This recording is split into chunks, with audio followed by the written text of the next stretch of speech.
There are stories that we listen to, and there are stories that we remember forever.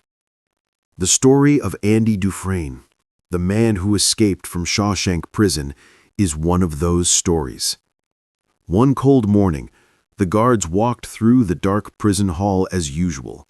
They called every prisoner by number, but prisoner 245 did not answer.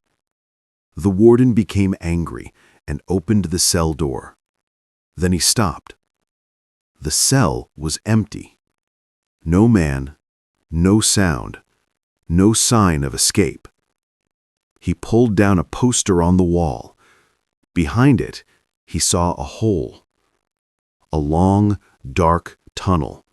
Someone had dug for many years. The man who escaped was Andy Dufresne. And this is his story. Many years earlier, a truck brought new prisoners to Shawshank. Among them was Andy, a tall, quiet man with glasses. He looked calm, but also sad, as if his mind was far away. Other prisoners watched him and made jokes, betting who would cry first that night. Most of them chose a big, weak man. But Red, an old prisoner, chose Andy, because there was something different in Andy's eyes. That night, the big man cried loudly. The guards beat him so badly that he died before morning. Everyone felt sad. Only Andy asked softly, "What was his name?" In that moment, Red knew. Andy was not like the others. Before prison, Andy had been a successful bank officer, but his life changed when his wife cheated on him. One night, he drank alcohol and went out with a gun. But before he reached them, someone else killed his wife and her lover. All the evidence pointed at Andy, so the court gave him 2 life sentences. Andy came to prison with pain, not guilt. 1 month later, Andy asked Red for a small rock hammer. Red laughed and said, "If you want to dig a tunnel, it will take 600 years." But Andy only smiled. No one knew that this small tool would one day change everything. For 2 long years, Andy suffered attacks from a violent group in the prison. He never fought back. He only endured in silence. One day, a group of prisoners, including Andy, was chosen to work on the roof. There, Andy heard Captain Hadley complaining about the heavy tax he had to pay. Andy slowly walked to him and said, "If you trust your wife, you can keep all $35,000 without paying tax." Hadley almost pushed Andy off the roof, but Andy was telling the truth. To thank him, Andy only asked for one thing: 3 bottles of beer for each of my friends. That afternoon, under the warm sun, the prisoners drank cold beer like free men. They laughed and relaxed, and Andy stood quietly in the shade, smiling softly. It felt like a small moment of freedom. After that day, everyone respected him. Red gave Andy a poster of a beautiful woman. Andy put it on his wall. Behind that poster, slowly, a secret tunnel began to grow.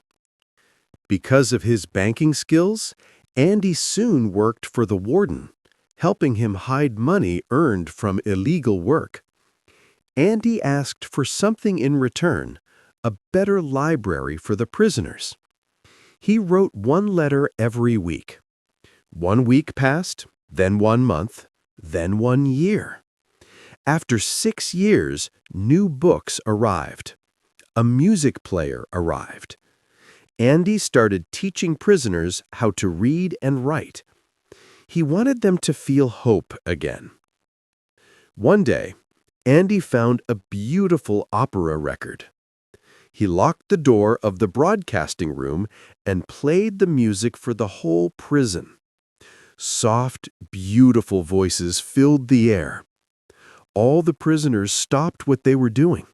They closed their eyes. For a moment, They felt free. Andy was punished and sent to the dark cell for 2 weeks. But when he came out, he said, "They can lock my body, but they cannot lock my mind. Inside me, I have hope." Red disagreed and said, "Hope is dangerous here." But Andy continued to believe in it.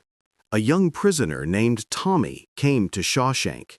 One day he told Andy and Red a story. A criminal in another prison had once confessed that he killed Andy's wife and her lover.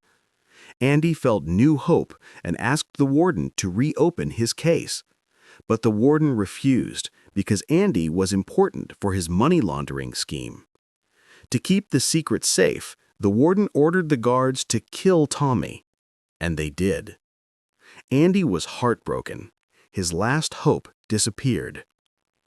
After 1 month in the dark cell, Andy came back to the regular prison. He told Red, "If I ever get out of here, I will go to a place called Zihuatanejo, a place with no memory." Red was afraid Andy would kill himself, especially when Andy asked to borrow a rope. But the next morning, Andy was gone. The guards ran to his cell. The warden pulled down the poster. Behind it was a tunnel Andy had dug for 19 years. Each night, he dug a little more. Each morning, he hid the broken stones in the yard. On the night of the storm, Andy climbed into the tunnel, crawled to the old sewer pipe, broke it open, and crawled 500 meters through the dirty water. Then he climbed out into the rain and lifted his arms to the sky. Andy Dufresne was finally free. Soon after, he went to the bank under the name Randall Stevens, a fake identity he had created years earlier. He took all the money the warden had hidden and sent the evidence of the warden's crimes to the newspapers. The next morning, the police came for the warden. He opened his safe, but inside was only a Bible. Andy had once told him, "Salvation lies within." Inside that Bible, the warden finally found the rock hammer. Shocked and terrified, the warden ended his own life. Shawshank Prison fell apart after that. Red was released on parole after 40 years. The outside world felt strange and lonely. But Red remembered Andy's words. He traveled to Buxton, found the big volcanic rock, and discovered a letter and some money. The letter said, "Hope is the best thing, and good things never die. I am waiting for you, Red, on the beach with no memory." Red broke his parole and crossed the border. One day, he reached the blue ocean of Zihuatanejo. On the beach, he saw a man fixing a small boat, a thin man with strong arms and sunburned skin. It was Andy. Red walked toward him. Andy looked up. They smiled at each other, a smile they had waited for all their lives. The sea was in front of them. Freedom was behind them, and Shawshank became only an old story lost in the wind. There are people who are born to suffer.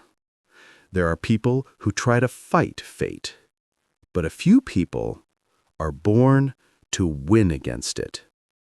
Andy Dufresne was one of them. Not with power, not with anger, but with hope, with a small rock hammer, and with the belief that freedom is always worth waiting for. Hope is a quiet companion. It doesn't shout, it doesn't hurry, it simply waits for the moment you decide to rise. Life will test you, break you, and shape you. But if you hold on to even a single thread of hope, one day you'll look back and realize it was hope that carried you all the way through the darkness. Protect it, walk with it, and let it guide you to the life that has been waiting for you. If this story moved you, subscribe for more stories that speak to the deepest part of who we are.